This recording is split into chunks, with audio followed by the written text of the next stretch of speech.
السلام عليكم، شلونكم؟ اليوم هو اليوم الثاني من دورة أطباق المغلاي الهندية، واليوم بسوي لكم طبق يسمونه تشيكن كاراي. الطبق اسمه تشيكن كاراي، مو تشيكن كاري. الكاري معناته صالونة، الكاراي معناته المقلة. فاليوم بنسوي تشيكن كاراي. نبتدي بالمقادير. عندي دياية كاملة أقطعها يا 8 أو 10 قطع، وأهم شيء إن لاحظوا هني أنا مسوية بالسكينة هاللون شلوخ علشان تنكه.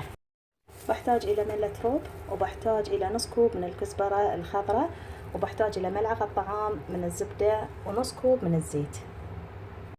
بحتاج إلى ملعقة طعام من المعجون الأخضر، وملعقة طعام من معجون الثوم والينزبيل. إذا تبون الطريقة دشوا حسابي في الانستغرام بتشوفون الطريقة. وملعقة طعام من عصير الليمون. وعندي هني كوب من الطماط، أقصص الطماط حجم كلش صغير، ونفس الشيء عندي كوب من البصل. وشي اختياري، إذا تبونه حار ضيفوا فلفل أخضر إضافي. وعندي هني تقريبا ربع كوب من الينزبيل مقصصته شرايح. بالنسبة حق البهارات بحتاج إلى نص ملعقة طعام من الملح، وملعقة شاي من الكركم، ملعقة شاي من الفلفل الأحمر الحار، بهار القرم مسالة نص ملعقة طعام. إذا تبون الطريقة دشوا حسابي في الانستغرام بتشوفون الطريقة. بحتاج فلفل أسود صحيح نص ملعقة طعام، وملعقة طعام من الكمون العادي، وملعقة طعام من الكزبرة الجافة. بحتاج إلى الهون علشان أطحن البهارات الصحيحة طحن خشن.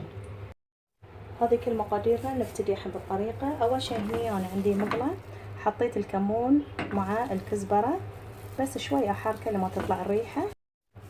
عندي كزبرة وكمون مطحون جاهز عندي، بس ليش أسوي ذي الحركة؟ علشان تطلع لي النكهة فريش.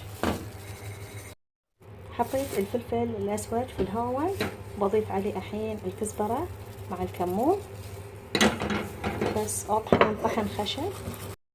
وبهاراتي جاهزة. الحين بضيف الزيت في المقلاة لما يسخن. من يسخن أضيف الدجاج، أحرك فيه شوي.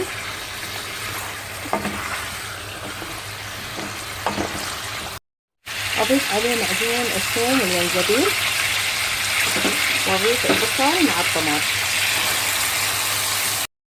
حطيت الملح مع الكركم والفلفل الأحمر، وهذه البهارات اللي طحنتها الحين بدون ما أضيف القرم مسالة. أقصر على الجودة وبس، وبغطيه وبخليه تقريبا من 10 إلى ربع ساعة لما يذوب الطماط والبصل.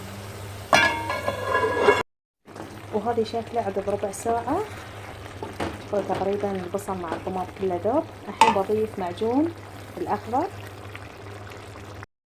نفس ما قلت لكم أي طبق بتسوونه بتضيفون الروب لازم تخلطونه زين ما زين علشان يصير سائل.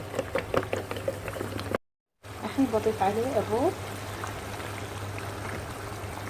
وبضيف الفلفل الأخضر مع الينزبيل شرايح وأحرك.